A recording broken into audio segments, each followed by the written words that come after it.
Thank you, Mr. Chairman.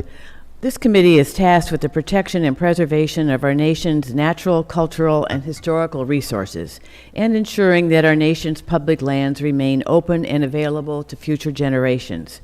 A key part of this mandate is addressing our most pressing natural resources challenges, such as managing catastrophic wildfires and invasive species, promoting habitat conservation for endangered species, and dealing with the ever-increasing effects of sea level rise and climate change. Today's hearing is a welcome opportunity to discuss the wide range of ongoing research at land-grant institutions that can help us address these challenges and the many others that are currently being addressed by our public land management agencies. With adoption of the Morrill Act in 1862, President Abraham Lincoln and Congress had the foresight to establish a network of schools focused on agricultural and technical sciences. The Morrill Act provided states with both land and financial support to establish schools that remain not only a vital part of our nation's higher education system, but are well equipped to tackle some of our nation's most pressing 21st century environmental issues, including climate change, which is the driving force behind many of our most significant public land management challenges. According to the National Ocean and Atmospheric Administration, 2015 was the hottest year ever recorded, beating out the previous record that was set just 1 year earlier in 2014. And yesterday, NOAA became the third independent agency, along with NASA and the Japan Meteorological Association, to find that average global temperatures this March were the highest ever recorded. While partly attributable to the effect of El Nino, according to NOAA, its effects have been exacerbated by our warming climate. Failing to deal with the reality of global climate change will have repercussions for generations to follow. While the West is dealing with a historic drought, coastal communities throughout the country, including those in my home state of Massachusetts, are planning for the impacts of rising sea levels. Fortunately, as we'll hear today, researchers at land-grant institutions are on the front lines of issues like climate change, examining everything from water use to renewable energy and agricultural productivity, ensuring that our communities are preparing for and mitigating the effects of a warming climate, as well as looking at the effects of urbanization, population growth, resource challenges, just to name a few. I'm pleased to introduce one of our witnesses today who hails from my home state of Massachusetts, Dr. Jody Jellison. Dr. Jellison is a director of the Center for Agriculture, Food, and the Environment at the University of Massachusetts Amherst. The center is a contemporary standard bearer of the university's land-grant college origins and integrates research and outreach education in agriculture, food systems, and the environment. Dr. Jellison has had a long career as a plant biologist and pathologist and has published over 100 reviewed scholarly publications and 4 patents. Before arriving at UMass, she previously worked as Associate Director of the Virginia Agricultural Experiment Station at Virginia Tech and as the Director of the School of Biology and Ecology at the University of Maine. Welcome to the panel, Dr. Jellison, and I look forward to hearing from you as well as a testimony from all of our witnesses today. Thank you, and I yield back. Thank you, Mr. Chairman. I appreciate the testimony that all of you have given on some elements of your science-based research that has taken place in your universities and your commitment to science as an essential tool in that research.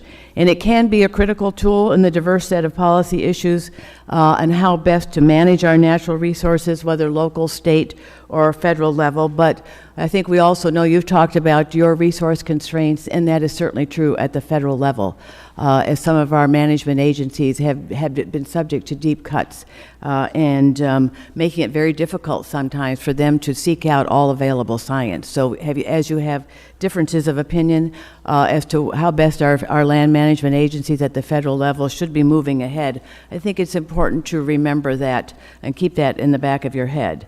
But I want to go to you, Dr. Jellison. As you mentioned in your testimony, you are a product of land-grant institutions. I went for 1 year to Michigan State University, which was Michigan's land-grant university.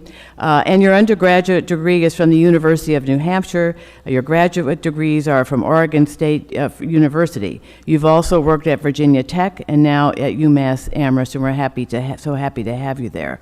That is an impressive range of land-grant schools. And given your unique perspective, seeing the ways in which these different land-grant universities are investing in research, I'd like to have you start with the basics. Could you talk about the overall mission of land-grant universities and how it is directly connected to the management of natural resources, whether it is in the rangelands of the West or the forests or coast of New England? Thank you very much.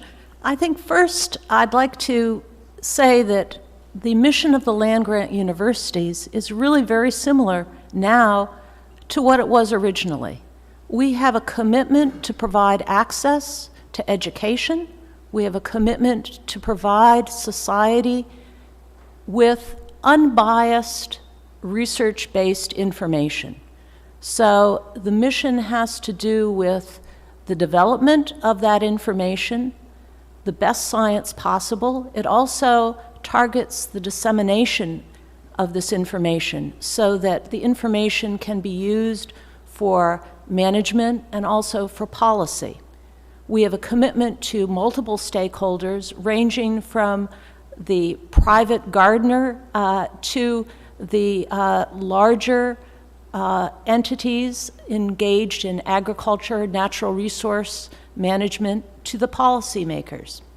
I've been at a number of institutions, and one of the things that struck me is that there's one common theme, and that is the importance of the mission and how important capacity funding or base funding is to achieving the mission objectives.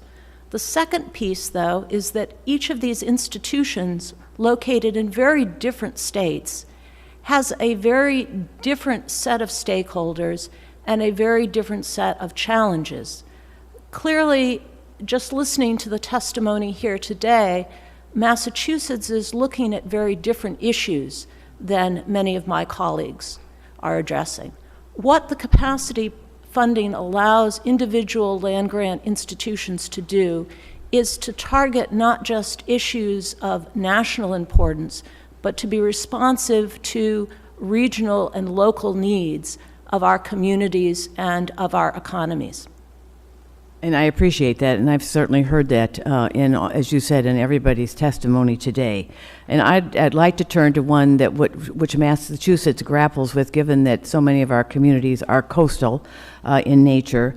And we know that, I said in my opening comments, every year we are given new evidence of a warming climate. And I firmly believe that it's a generational issue that Congress cannot ignore. And that it calls for a bipartisan solution. As we said, it manifests its ways in different parts of the country, different ways in different parts of the country.